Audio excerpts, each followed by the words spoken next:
I'm Max Darrow, and this is The Minute. Early voting continues today in the Oakland mayoral race ahead of Tuesday's special election. The frontrunners are former Congresswoman Barbara Lee and former City Councilman Lauren Taylor. The winner will replace former Mayor Sheng Tao, who was recalled in November. It's a race for second in San Jose's District 3 City Council election. One vote separates candidates Matthew Cavato and Anthony Tordillos. The winner will head to a June runoff against Gabby Chavez Lopez. An update on where things stand is expected tomorrow afternoon. A big game for the Warriors today at Chase Center, a major playoff seeding implication at the line on the final game of the season. If the Dubs get the win and beat the Clippers, they'll be the 6th seed in the Western Conference. And the Bay Area's only primetime newscasts, weeknights at 8 and 9 p.m. on Pix Plus, 44 Cable 12.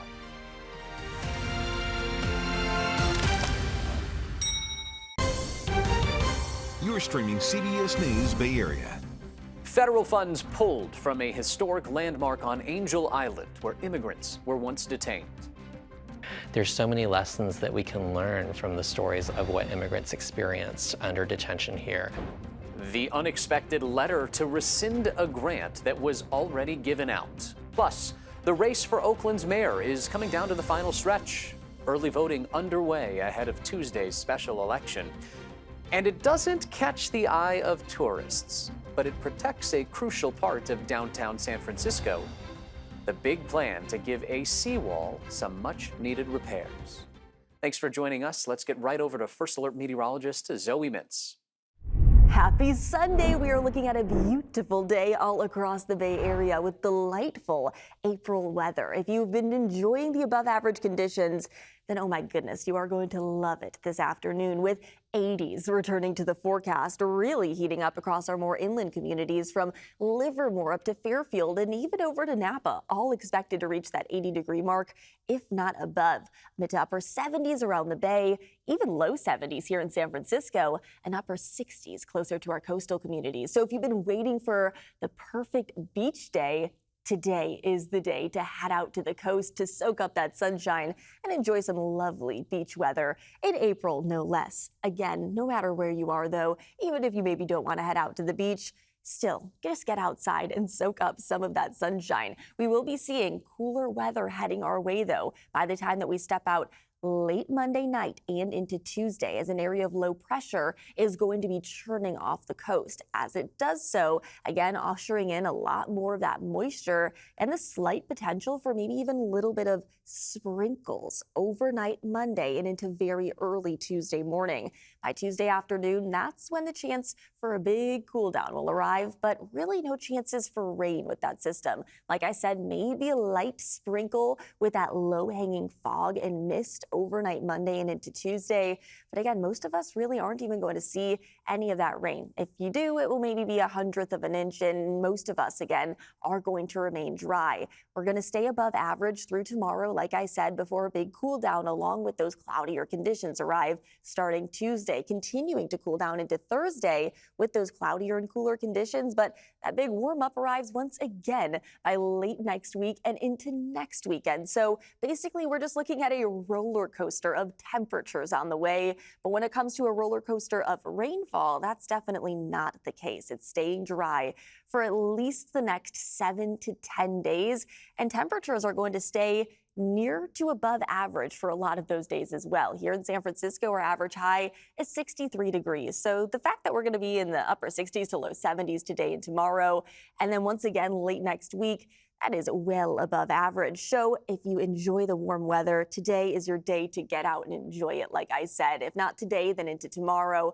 That brief cool down with cloudier and cooler conditions continuing Tuesday, Wednesday, and into Thursday before that big heat up once again arrives late next week and into next weekend. So that roller coaster of temperatures on the way. It's spring, though. It's kind of what we expect this time of year with those microclimates coming into full force once again.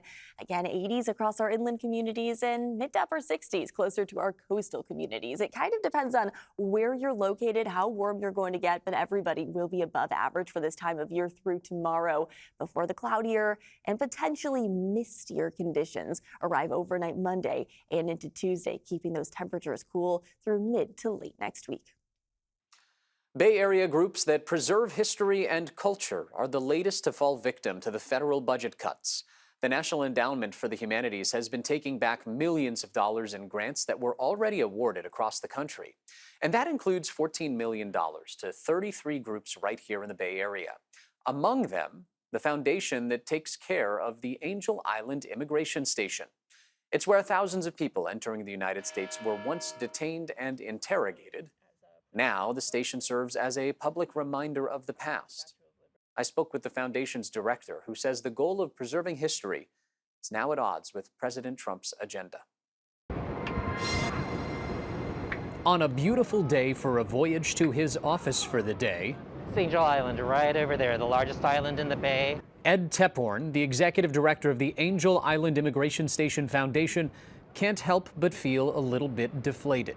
Opening that email, my stomach just dropped. Like so many organizations, he just found out the National Endowment for the Humanities, the NEH, decided to terminate a $25,000 federal grant it previously awarded his organization. The letter states the NEH is repurposing its funding allocations in a new direction in furtherance of the president's agenda, and your grant's immediate termination is necessary to safeguard the interests of the federal government, including its fiscal priorities. It felt like a punch in the gut reading the letter, seeing the words that our work no longer aligned with the priorities of the federal government, when our work really is just about lifting up important parts of U.S. and American history that are sometimes overlooked.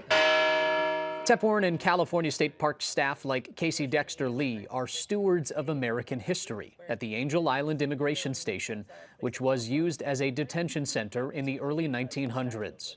Approximately 500,000 immigrants from 80 countries were processed, detained, and/or interrogated here. This place was built to enforce the Chinese exclusion laws that were in effect at the time, and so that was its original purpose. Without this funding, it definitely hampers our opportunities and our abilities to be able to tell these often invisible stories. Carved into the walls inside, poems giving a glimpse of what life was like for the detainees. This work is important to ensuring the full American story, and while it may be difficult to hear, while it might be uncomfortable for people to hear, there's so many lessons that we can learn from the stories of what immigrants experienced under detention here. There's so many stories that we can learn about what these immigrants and their descendants have gone on to do to contribute to the U.S. and to the world. The NEH is terminating previously approved federal grants for organizations from coast to coast. That includes 33 in the Bay Area, totaling over $14 million. DOJ, I don't think, even knows what it's cutting. Steve Kidd is the executive director of the National Humanities Alliance. He says the NEH is one of the most important sources of funding for humanities organizations, as it funds a lot of orgs that private donors don't. It is less biased toward elite institutions than a lot of private funders. He says this decision to cut grants will have long-term impacts on communities across America. The NEH has had bipartisan support for years. Members of Congress know the importance of this work in their districts across the country. Tephorn says he expects another federal grant from the Institute of Museum and Library Services will soon be terminated too. The two grants totaling around $100,000. We're still thinking about what possibilities and exploring options for how we might be able to get these federal grants restored. But he says these decisions from Washington won't stop his mission from making history known that he says can't be washed away. Tephorn tells me the grant was going to help pay for upgrades to the exhibit and educational opportunities. We requested an interview with the NEH to try to learn more about what went into this decision to terminate these grants, but we never heard back. From funding cuts to immigration to DEI policies, Bay Area college campuses are in the crosshairs of some of President Trump's policies. We've now learned that more student visas are being revoked at universities across our region. 13 new cases at UC Berkeley for a total of 19. 4 recent graduates at San Francisco State University, 4 current or former students at Cal State East Bay. No official reason was given, but there is concern the administration is targeting international students for their political activism. There are also fears about cuts to research. This week, hundreds of people rallied at UCSF as a part of a nationwide day of action. Organizers argue the threatened cuts could stall or even end critical research in biology and medicine. With growing pressure from the Trump administration, some colleges have walked back some of their policies. The University of California, for example, announced last month it will stop requiring the so-called diversity statements as a part of its hiring process. But there has been pushback as well. Kenny Choi heard from some students who said the cultural shift is needed.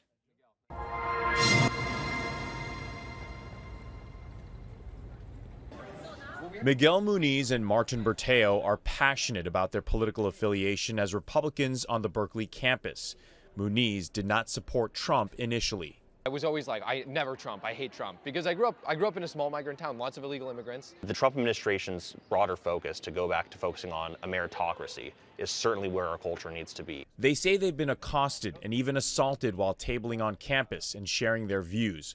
Muniz applauds the UC's decision to end the use of diversity statements. Growing up as a Latino and as someone who was probably by definition low income, especially when I was younger, I grew up and I saw like all the obstacles that were in my way, none of them were race-based. Diversity statements typically ask applicants to describe how they would contribute to diversity. Supporters say it makes campuses more inclusive, but critics say it does the opposite. Brian Socek, a law professor at UC Davis, had hoped university leaders would have taken a bolder stance. My main concern is the way in which this sudden announcement has come about. Socek points to a hiring freeze across the UC system as a mitigating factor. He's more concerned about the symbolic aspects of shifting away from a university policy decades in the making. Suggesting at least that these are values that we're willing to compromise on in the face of the attacks that the Trump administration is lodging right now. That, I think, will really reduce the amount of cover on other schools, other universities that aren't in the kind of protected place that the University of California is. The UC system is bracing for a state budget cut of 8%. The Trump administration has threatened to take away federal funding and has targeted several UC schools, including Berkeley. I think if push comes to shove, if this attempt at appeasement doesn't work, as I don't think it will, I think the University of California is going to stand up for its values and its mission in the end. I think it'll just see that there's no other choice. Hopefully we can move towards a culture where we look at things that actually matter and ignore things that don't, like race, sexuality. You know, the things that we all agree shouldn't be important. The debate over DEI initiatives persists. Muniz and Berteo believe a shift to hear more of the California Republican perspective is real. Harvard, MIT, and the University of Michigan are among the universities saying they would stop requiring diversity statements in faculty hiring as well. Still ahead on CBS News Bay Area on this Sunday. Early voting is underway in the Oakland mayoral race. Candidates are making their final pitches to replace former Mayor Sheng Tao. Plus, we'll hear from a Bay Area patient battling Parkinson's. Now has a new outlook on life.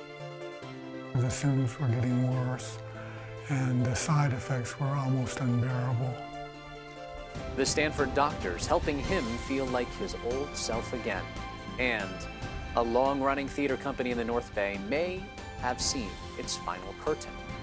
We're going to dig into the budget challenges facing Mountain Play. Tomorrow, Gail King's ready to push past her fears to live a dream as part of an all-female crew blasting into space. Watch this sisterhood of travelers make history tomorrow on CBS Mornings. It's clearly going to be out of this world. In the Bay Area, a new WNBA franchise is taking flight. Catch this first-in-a-lifetime inaugural season as the Golden State Valkyries play live on KPIX and Pix Plus. Happy Sunday. It's going to be a Sunday fun day all across the Bay Area because 80s returning to our inland locations along with plenty of sunshine. Those 80s sticking around tomorrow as well. Just as beautiful of a day tomorrow as today. But you might have noticed that by Tuesday, A big cool down will move in as a lot more cloud coverage will be ushered in across the Bay Area, and maybe even a little bit of some misty sprinkles overnight Monday and into Tuesday. Those cooler conditions sticking around by Thursday, and then into Friday and Saturday of next week, we'll be seeing those warmer conditions once again. But overall, little to no chances for rain for at least the next 7 days. The final days of campaigning are upon us in Oakland's special election. Voters have an opportunity to pick the city's next mayor on Tuesday, but early voting is already underway. The front runners are former Congresswoman Barbara Lee and former City Councilman Lauren Taylor. Barbara Lee was able to cast her ballot early at her church on Fontaine Street. Wearing her I voted sticker, she encouraged everyone to vote. Our Suji Nam got to speak with Lee and her opponent, Lauren Taylor, as they make their final push ahead of the election.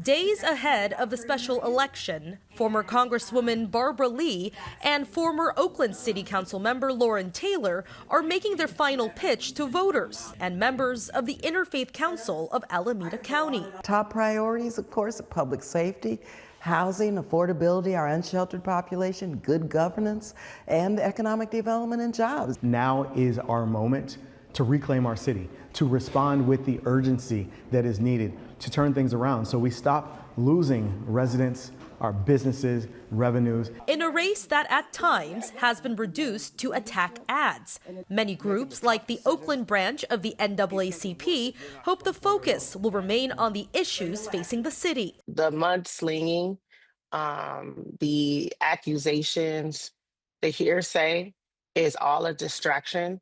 Ranked choice voting is already complicated, and so we want to make the process as simple as possible. We want to move away from the negativity. Dr. Dee Morris of the NAACP says both candidates are lifelong members. Therefore, they've decided to not make an official endorsement.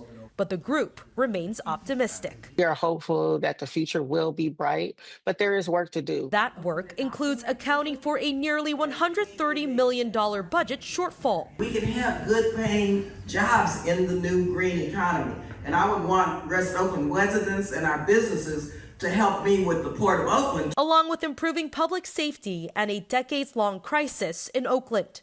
Homelessness. And make sure that we make measurable progress that is sustained as opposed to re-encountering the same problems and challenges year after year after year. Both candidates working to sway voters, addressing alleged shortcomings head on.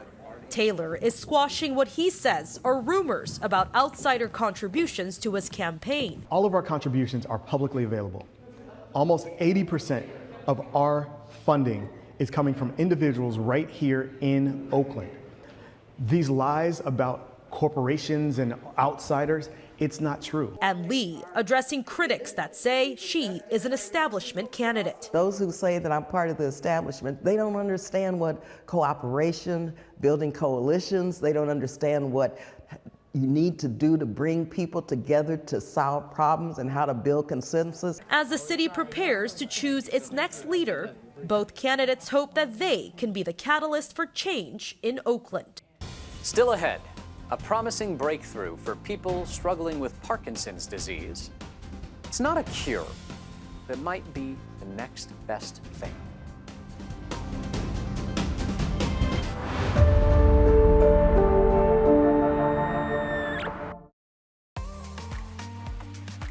An estimated 1 million people suffer from Parkinson's disease here in the United States.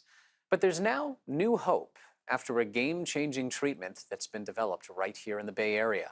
It's essentially a pacemaker for the brain, and it recently got approval by the FDA. Arlen Ramirez introduces us to one of the first patients who received the treatment and says he saw a decrease in his tremors right away.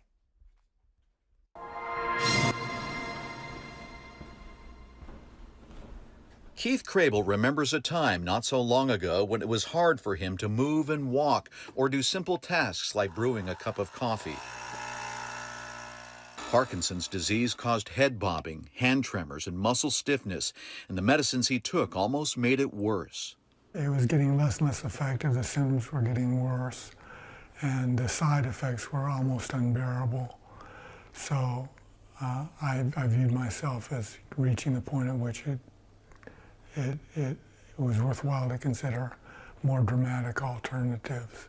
A long series of treatments led him to Stanford neurologist Dr. Helen Bronte Stewart, who was developing an experimental new technology and treatment called adaptive deep brain stimulation. Keith was wired to a battery-powered pacemaker-like device to send electric impulses to his brain to fight off the effects of Parkinson's. This is kind of weird, but what they do is they literally drill holes in your brain. And what they do is they put a pacemaker in your body, which is right here.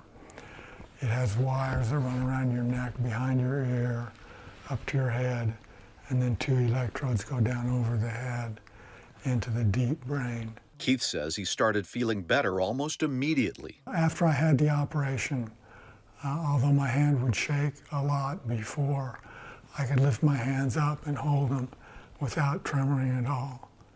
And that was a phenomenal feeling. And as a consequence, my hands stopped hurting. My secondary effect of the dyskinesia stopped. That is, I no longer bobbed my head and wove around and had trouble of that sort. Although deep brain stimulation has been around for a long time, Dr. Bronte Stewart's lab found a way to make the device's electronics adapt to an individual patient's brain waves to deliver just the impulses they need.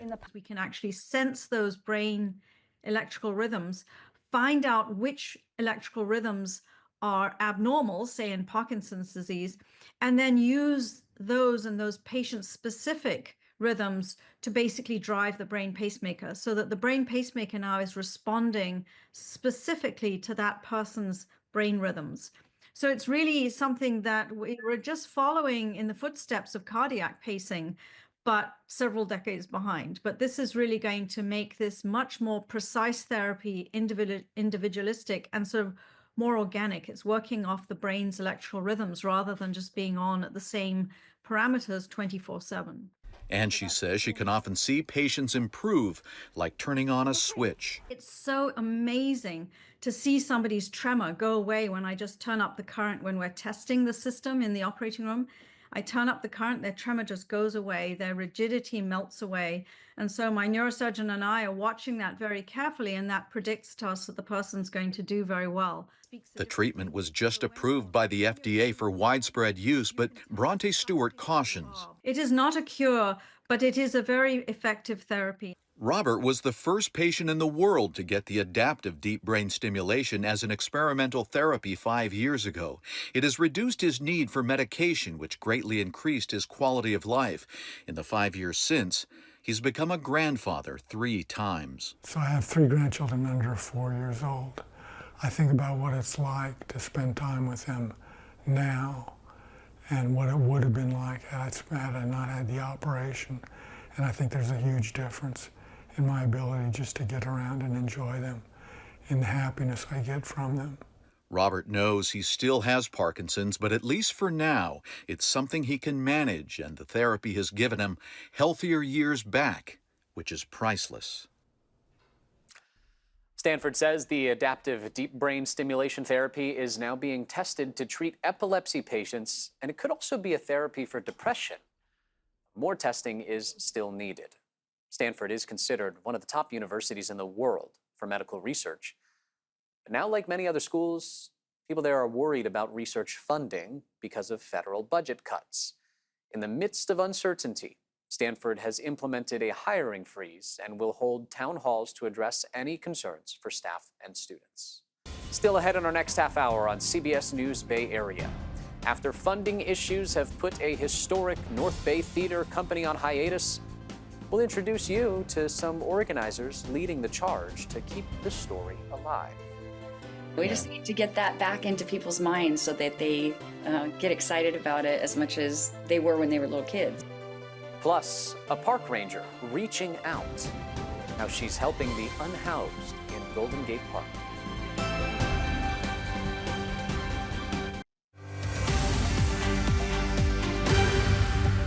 I'm Max Darrow, and this is The Minute. Tech giant Meta heads to court on Monday in a major antitrust trial over its previous acquisitions of Instagram and WhatsApp.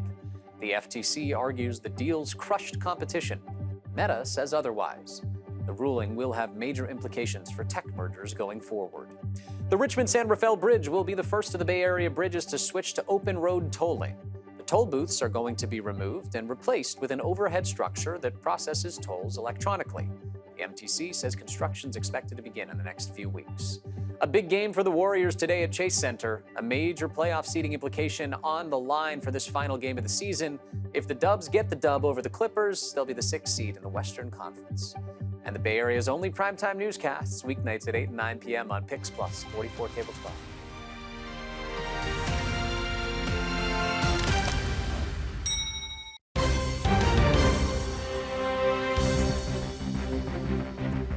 Happy Sunday. We are looking at a beautiful day all across the Bay Area with delightful April weather. If you've been enjoying the above average conditions, then oh my goodness, you are going to love it this afternoon with 80s returning to the forecast, really heating up across our more inland communities from Livermore up to Fairfield and even over to Napa, all expected to reach that 80-degree mark, if not above. Mid to upper 70s around the Bay, even low 70s here in San Francisco, and upper 60s closer to our coastal communities. So if you've been waiting for the perfect beach day, today is the day to head out to the coast to soak up that sunshine and enjoy some lovely beach weather in April, no less. Again, no matter where you are, though, even if you maybe don't want to head out to the beach, still, just get outside and soak up some of that sunshine. We will be seeing cooler weather heading our way, though, by the time that we step out late Monday night and into Tuesday, as an area of low pressure is going to be churning off the coast. As it does so, again, ushering in a lot more of that moisture and the slight potential for maybe even a little bit of sprinkles overnight Monday and into very early Tuesday morning. By Tuesday afternoon, that's when the chance for a big cool down will arrive, but really no chances for rain with that system. Like I said, maybe a light sprinkle with that low-hanging fog and mist overnight Monday and into Tuesday. But again, most of us really aren't even going to see any of that rain. If you do, it will maybe be 1/100 of an inch, and most of us, again, are going to remain dry. We're going to stay above average through tomorrow, like I said, before a big cool down along with those cloudier conditions arrive starting Tuesday, continuing to cool down into Thursday with those cloudier and cooler conditions. But that big warm up arrives once again by late next week and into next weekend. So basically, we're just looking at a roller coaster of temperatures on the way. But when it comes to a roller coaster of rainfall, that's definitely not the case. It's staying dry for at least the next 7 to 10 days. And temperatures are going to stay near to above average for a lot of those days as well. Here in San Francisco, our average high is 63 degrees. So the fact that we're going to be in the upper 60s to low 70s today and tomorrow, and then once again late next week, that is well above average. So if you enjoy the warm weather, today is your day to get out and enjoy it, like I said. If not today, then into tomorrow. That brief cool down with cloudier and cooler conditions continuing Tuesday, Wednesday, and into Thursday before that big heat up once again arrives late next week and into next weekend. So that roller coaster of temperatures on the way. It's spring, though. It's kind of what we expect this time of year with those microclimates coming into full force once again. Again, 80s across our inland communities and mid to upper 60s closer to our coastal communities. It kind of depends on where you're located, how warm you're going to get, but everybody will be above average for this time of year through tomorrow, before the cloudier and potentially mistier conditions arrive overnight Monday and into Tuesday, keeping those temperatures cool through mid to late next week. A long-running tradition in the North Bay is in jeopardy of coming to an end. We're talking about Mountain Play, the historic Marin County Theater Company. For more than a century, the troupe has been putting on shows at the Cushing Memorial Amphitheater, which sits right near the top of Mount Tam. But like many performing arts groups across the country, they've been struggling to increase attendance. Our Kenny Choi takes a closer look at the outdoor production and what's driving this uncertainty about its future.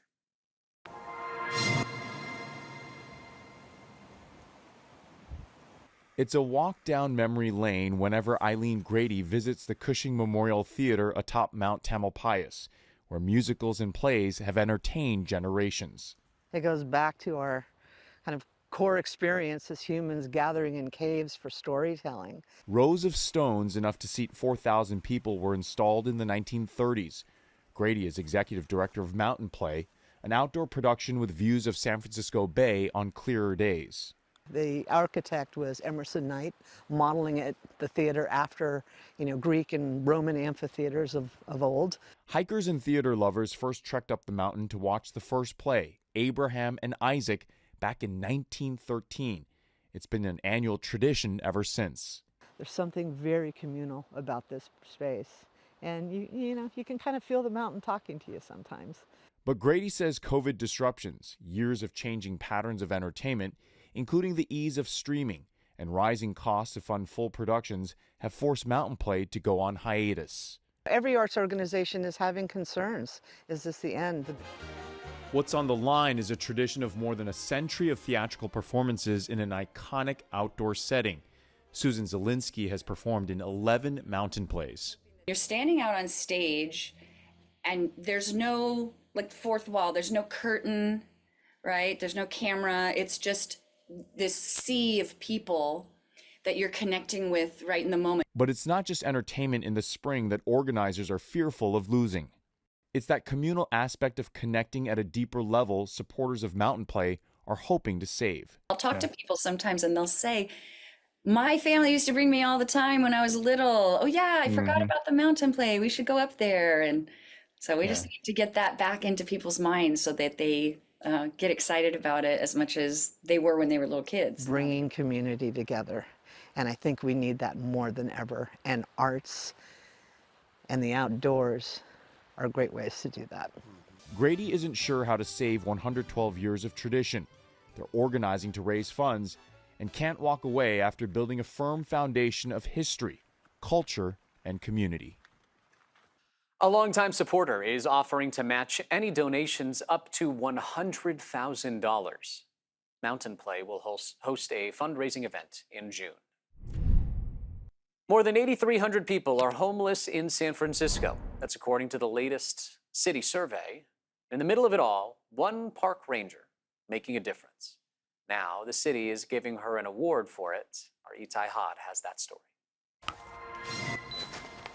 You won't find these trails on any official park map. Just be careful here. They wind down brush, past the trees, and into parts of Golden Gate Park most people don't even realize exist.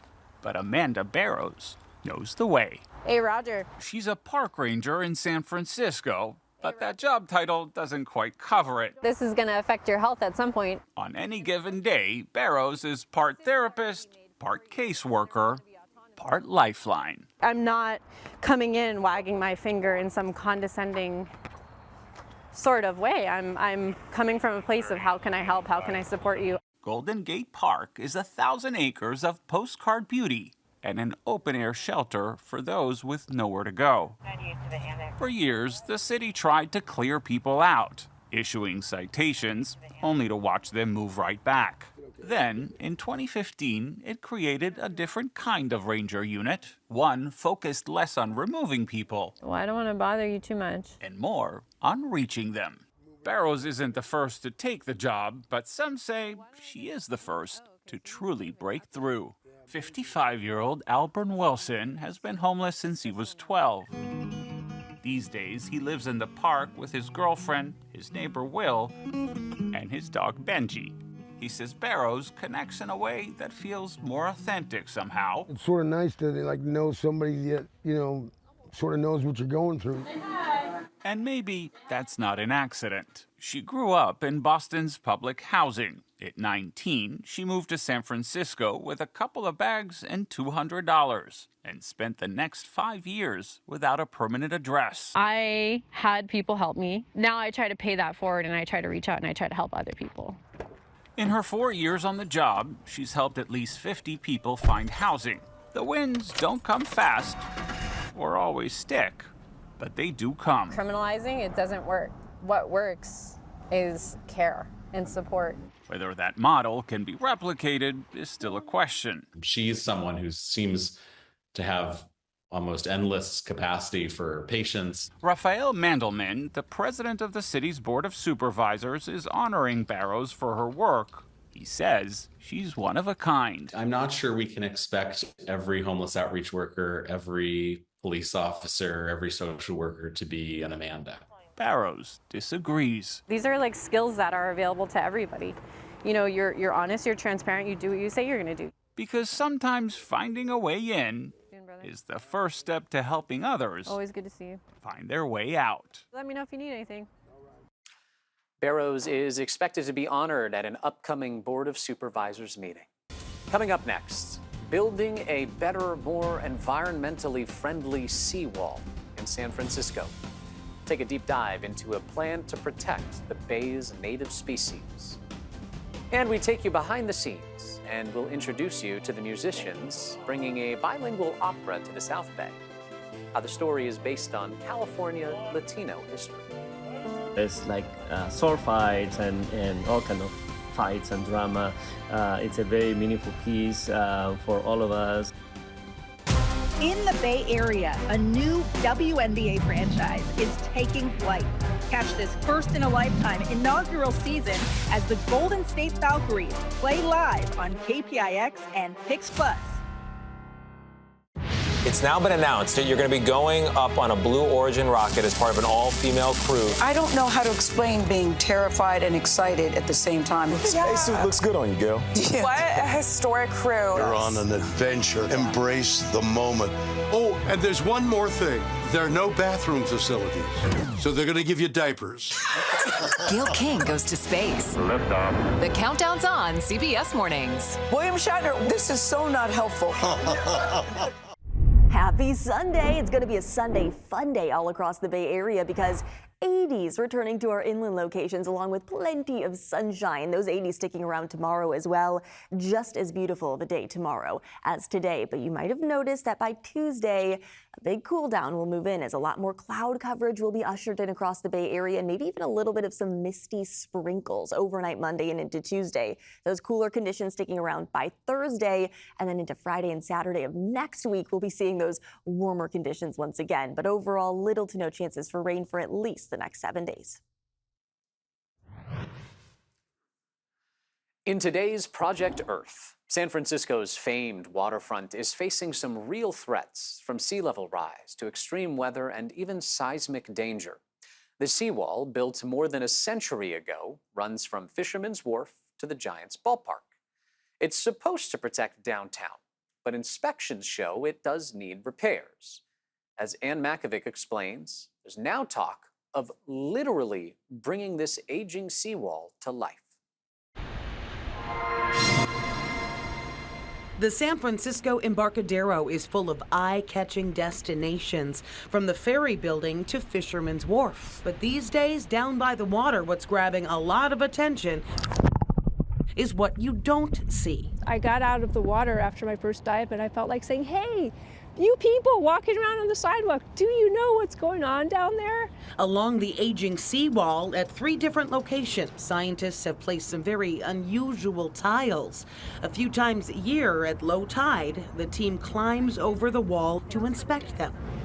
Some are brought back to street level for a closer look. What you're seeing is some amazingly luxurious growth of native seaweeds. The once empty tiles are now covered in marine life. This is our native Olympia oyster, doing quite well. Here's a sea spider, a pycnogonid. Animal here with the spots is a sea slug. What makes these tiles so different, while some are smooth, others are constructed with bumps and grooves. It has portions that stick out, it has indentations. The cutting-edge experiment is known as the Living Seawall Project, launched in 2022 by the Smithsonian Environmental Research Center with the Port of San Francisco. See how lacy that is? The goal is to see whether the textured tiles can better replicate a natural habitat for native species. Traditionally, when we think of seawalls, they're these flat, smooth, vertical surfaces, and there's been this new wave of thinking on how we can retrofit them or enhance them to benefit biodiversity. At the Smithsonian's lab in Tiburon, Dr. Chayla Zabin and grad student Corinne Knapp take an even deeper dive. Zabin peers through a microscope to get a much closer look at what's living on the tiles. We can see a lot of things that are very tiny that we wouldn't see in the field, even under the best of conditions. NAP is running tests on how the new communities function. We want to figure out, not just who is there, but what they're doing. If the textured tiles prove beneficial, they could be built into a new, more resilient seawall that's already in the works. So we want to do something that tips the balance in favor of native species. Protecting life above and beneath the waves. For more Project Earth stories like this one, head to our website, kpix.com. Opera San Jose, hoping to bring in a new audience to enjoy its upcoming performance of Zorro. It will be performed in both English and Spanish, blending Latin American culture and California history together. Our Lorene Ayub gives us a sneak peek behind the scenes. The legend of Zorro is preparing to pierce hearts and ignite passions here at the Opera San Jose. With a bilingual blend of English and Spanish, the maestro and director hope that this marks a new wave of Latin American productions on the opera stage. Every note reflects a story of the past and the present. Conductor Jorge Parodi is rehearsing the music for Opera San Jose's production of Zorro. It is now the opera's second Spanish-language offering, and Maestro Parodi says it will engage audiences on all levels. There's sword fights and all kind of fights and drama. It's a very meaningful piece for all of us. First of all, happens here in California, which is very unusual. So it's very rare to have an opera that happens in California. And very rare to have an opera switch between English and Spanish so frequently. But Maestro Parodi says that is what makes this production of Zorro so magical.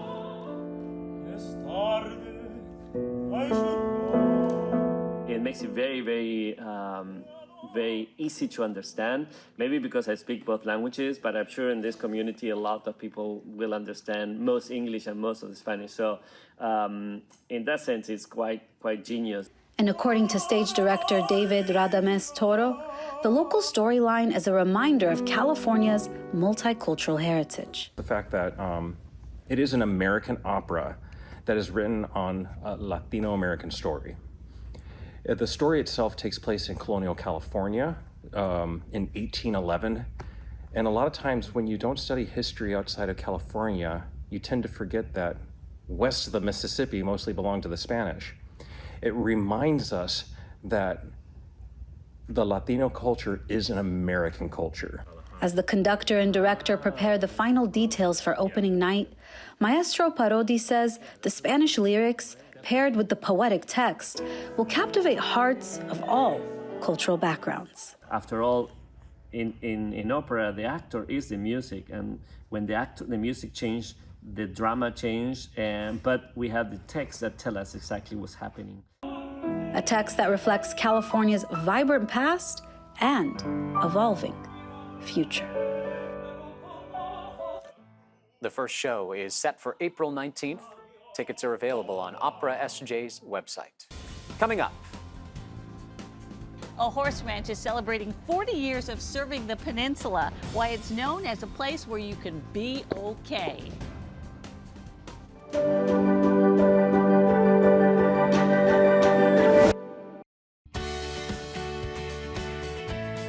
According to the CDC, 1 in 36 children in the United States are on the autism spectrum, and California has the highest rate with 1 in 27. We want to highlight a woman on the peninsula who's made it her mission to make sure they have a fulfilling place to belong. Sharon Chin introduces us to this week's CBS News Bay Area Icon Award winner.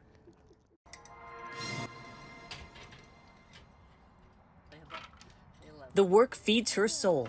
Somehow, Tish Dipman always knew she'd spend her life with horses. And when I was 9, I declared to everyone that I would one day work in a barn. She'd been riding since age 4 and competed in local shows. And years later, when she volunteered as a certified therapeutic riding instructor at BOK Ranch in San Mateo County, it felt like home. 20 years ago, she took the reins as executive director. As it turns out, I do work in a barn, and this has been my whole life passion. Located on a corner of the horse park at Woodside, BOK Ranch began 40 years ago as a therapeutic riding program for children with disabilities. But Tish has expanded it into an all-inclusive nonprofit that serves 100 people a week, children to adults, in riding, horsemanship, and vocational training. It's no longer just for the neurodiverse. It doesn't matter here whether a person has neurodiversity or is neurotypical. Everyone here shares the same common thread, which is a love for horses. Like all winter? Tish has bred a special place where families and friends can all grow together. Hi, Betty. Vocational coach Karen Mahan. She brings people together and just creates this really, this really warm sense of community that I think it really helps people shine when they come here. There's a lot of tack in here. Yeah, there's a lot. Yes, I will help you. And neurodiverse participants who may face loneliness elsewhere can saddle into a place of belonging at BOK Ranch. Take Riley Wolf and Caitlin Bentley, best friends who also share a bond with Tish. She means like a second mom to me and a best friend to me. The young women are in the vocational program where students harness a sense of purpose and confidence as they care for the horses and manage the barn. Riley says she looks forward to the experience twice a week. It makes me feel more connected to animals in like a deeper way. Yeah, and how does that change how you feel about yourself? It just makes me feel more happy every day, more positive. And that makes Tish happy, for it embodies the BOK name and mission. BOK Ranch means everything will be okay. And our tagline is be kind, be brave, be okay, BOK Ranch. So for expanding BOK Ranch into an inclusive place of growth and belonging, this week's CBS News Bay Area Icon Award goes to Tish Dipman. You can nominate a local hero for a CBS News Bay Area Icon Award. Just head to our website, kpix.com/icon. Thanks for streaming CBS News Bay Area. I'm Max Darrow. We'll be right back with your first alert forecast and today's top stories.